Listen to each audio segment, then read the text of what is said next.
গুরুতর সংকট থেকে কী করে বের হতে পারি সেই আলাপটা করতে চাই। আমি অ্যাডভোকেট ফাহিমা নাসরিন মুন্নি আপনার ওপিনিয়ন শুনতে চাইছি খুব সংক্ষেপে। হ্যাঁ, আমি ছোট ছোট করে বলি। দেখেন, সোশ্যাল মিডিয়ার একটা প্রভাব আছে, পজিটিভ এবং নেগেটিভ, যেটাই বলি আমরা। চায়নাতে একভাবে তারা কন্ট্রোল করে, পৃথিবীর অন্যান্য দেশে আপনি দেখবেন সেটা অন্যরকম। এটা ব্লেসিং এবং কার্স দুটো সাইড বাই সাইড যায়, যেই কারণে আমাদের বাংলাদেশে হয়েছে কি বিনোদনের খুব অভাব। যে এখানে সত্যিকার অর্থে কোথায় আপনি যাবেন, এই যে ইয়াং ছেলেরা ক্যাফে, বিভিন্ন ওই যে কম্পিউটার ল্যাবগুলো, ক্যাফে, এগুলাকেও মনিটরাইজেশনের আন্ডারে আনতে বলেছি কিন্তু আমি। কারণ কি এখানে তারা কি দেখছে না দেখছে, কেসের কথা বলছি, পাবলিক ইন্টারেস্টে। আর আমাদের এই দেশটা তো দেখেন একটা পিতৃতান্ত্রিক দেশ। তো এখানে আমাদের সোশ্যাল, কালচারাল, ধর্মীয় বিভিন্ন যে নর্মস এবং কৃষ্টি যেগুলো জড়িয়ে আছে, ঐতিহ্য, সেগুলোর প্রতি সম্মান রেখেই বলি যে রেপটা এটা কিন্তু মানসিক একটা ব্যাপারও থাকে, যে আমি শক্তিধর, আমার মানে পাওয়ার আছে, খুব পাওয়ারফুল, এটা দেখায়। তো ওই জায়গাটায় আবার আসতে হবে যে আপনার একটা মানসিক যেই বিষয়টা থাকে সেটাকে এটার সাথে যুক্ত করা।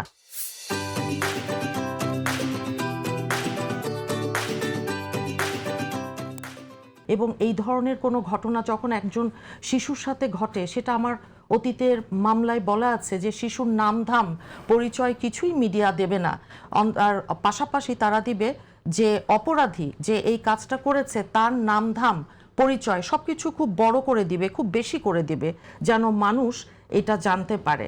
এখন হয় কি মিডিয়াকে আমাদের দেশের শিশু এবং নারী বান্ধব নয়, তো মিডিয়াটাকেও আপনার সাইড বাই সাইড দেখতে হবে যে মিডিয়াটা একটা পজিটিভ রোল প্লে করতে হবে টুয়ার্ডস ওমেন অ্যান্ড চিলড্রেন, এটা একটা ব্যাপার আছে। আর সংবিধানেও দেখবেন যে আমাদেরকে প্রোটেকশন নারী এবং শিশু, আমাদের সমাজের পিছিয়ে পড়া জনগোষ্ঠী, তাদের দিকে ইঙ্গিত করে। কাজেই আমরা যদিও বারবার বলি ভোটার আমরা অর্ধেক, আমাদের জনসংখ্যার আমরা অর্ধেক, কিন্তু সত্যিকার অর্থে আপনার ওই জায়গাটাকে অ্যাড্রেস করতে হবে।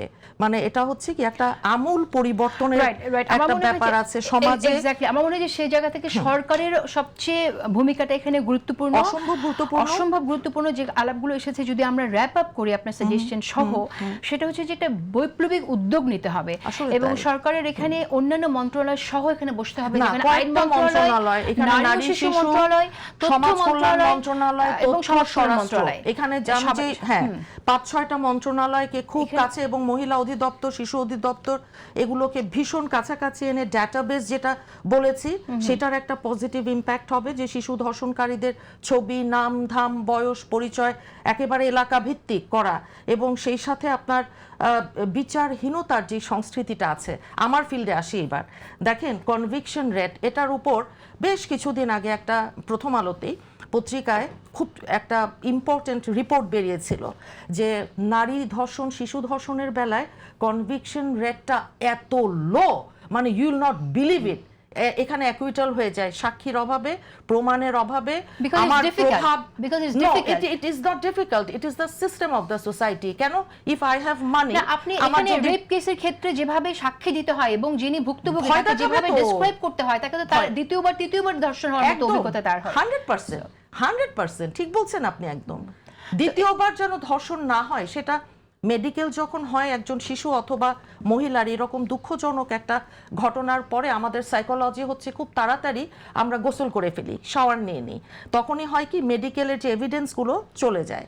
তো এগুলোকে অ্যাওয়ারনেস, ম্যাসিভ অ্যাওয়ারনেস, আর পাশাপাশি তনু হত্যার বিচার হতে হবে, মুনিয়া হত্যার বিচার হতে হবে, আপনার অন্যান্য নারায়ণগঞ্জে ত্বকী হত্যা, শিশু বিচার হতে হবে ভাই। কারণ আপনি যদি ওদেরকে দায়মুক্তি দিয়ে দেন, তাহলে সমাজে যে মেসেজটা গেছে অসম্ভব নেগেটিভ।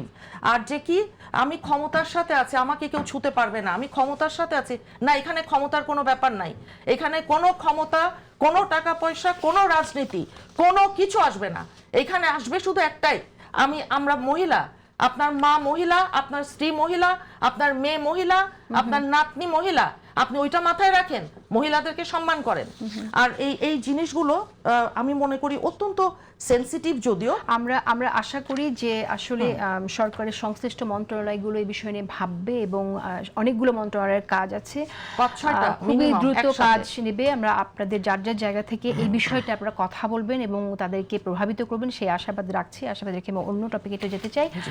জুলাই জাতীয় সনদ নিয়ে আলোচনা হচ্ছে। জুলাই জাতীয় সনদের যে বাস্তবায়নের আদেশ, সংবিধান সংস্কার বাস্তবায়ন আদেশ এবং সংবিধান সংস্কার পরিষদের নিয়ে আপনার সদস্য হিসেবে শপথের জন্য যে 16 ফেব্রুয়ারি চিঠি দেওয়া হয়েছিল, সেটা কেন সংবিধানের সাথে সাংঘর্ষিক না এবং কেন বাতিল করা হবে না, সেই মর্মে একটি রুল জারি করা হয়েছে। আমি একটু জানতে চাই যে গণভোট এবং জুলাই জাতীয় সনদ নিয়ে যে এখন আলোচনা চলছে, সেই বিষয়ে আপনার কি পজিশন? আমি আপনাকে দিয়ে শুরু করতে চাই, অ্যাডভোকেট ফাহিমা নাসরিন। না, জুলাই দেখেন সনদ, গণভোট, এগুলোতে বিএনপির কি পজিশন? বিএনপির পজিশন অত্যন্ত পজিটিভ। এখানে যখন এই ইন্টারিম গভর্নমেন্টের সময় দীর্ঘদিন যে সংস্কারগুলো নিয়ে এসেছিল, সেগুলোতে আপনারা দেখেছেন যে আমাদের দলের প্রতিনিধিত্ব যিনি করেছেন, উনি আইনের ছাত্র, ঢাকা বিশ্ববিদ্যালয় আইন বিভাগের, বর্তমানে স্বরাষ্ট্রমন্ত্রী, এবং উনি বসেছেন আইনে ভালো, ওনার যে অসম্ভব দখল আমার বড় ভাই ডিপার্টমেন্টের, তো সেই অনুযায়ী উনি কিন্তু পরিষ্কার বলে দিয়েছেন যে আমরা গণভোটে হ্যার পক্ষে। আপনার মনে আছে নিশ্চয়ই, বিভিন্ন মহল, আমাদের যারা রাজনৈতিক প্রতিদ্বন্দ্বী সহ, তারা কন্টিনিউয়াসলি নির্বাচনের আগে বলে গেছে বিএনপি তো নায়ের পক্ষে, বিএনপি তো হ্যার পক্ষে কিছু বলে না গণভোটে। অথচ পরিষ্কার বলেছে আমাদের মহাসচিব, আমাদের নীতি নির্ধারণী ফোরামে যারা আছেন, আর এখন তো আপনারা দেখেছেন সবাই গণভোটে। আর দেখেন সনদ, যেটা জুলাই সনদের অলরেডি দেখেন যে সংসদটা যে একটা গঠন করা হচ্ছে, চিফ হুইপ দেয়া হলো, আর সেই সাথে আরো কয়েকজন হুইপ দেয়া হয়েছে, এবং বিরোধী দল হিসেবে জামাতকে অফার করা হয়েছে ডেপুটি স্পিকার। যদিও এই অফারটা কিন্তু জাস্ট গুডউইল জেস্টার, কারণ এটা কিন্তু না করলেও হতো, এটা বাধ্যবাধকতা সৃষ্টি হয়নি আপনি বলছেন। কিন্তু বাধ্যবাধকতা নেই। কিন্তু জুলাই জাতীয় সনদে আপনারা যারা সাইন করেছেন, সেখানে কিন্তু বলা আছে পরবর্তী নির্বাচনে এগুলো ইমপ্লিমেন্ট করা হবে।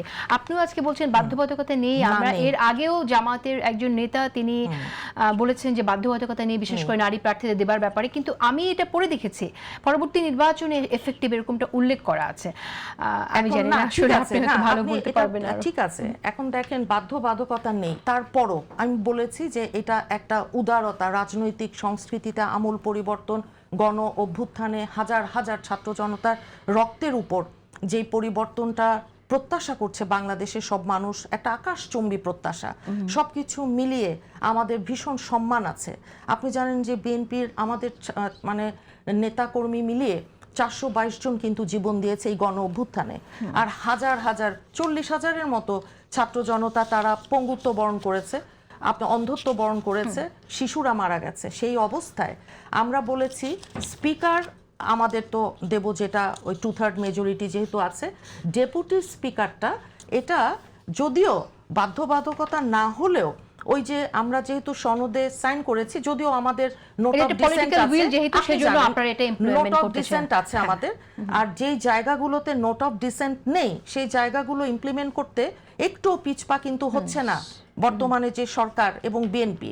তারা তাদের ওই গুডউইল জেস্টারটা দেখাচ্ছে বিধায় ডেপুটি স্পিকারটা সংসদের, যেটা অতীতে কোনোদিন বাংলাদেশের ইতিহাসে হয়নি, এইবার সেটা হতে যাচ্ছে। জামাতকে এটা ফর্মালি আপনার মৌখিকভাবে বলেছে।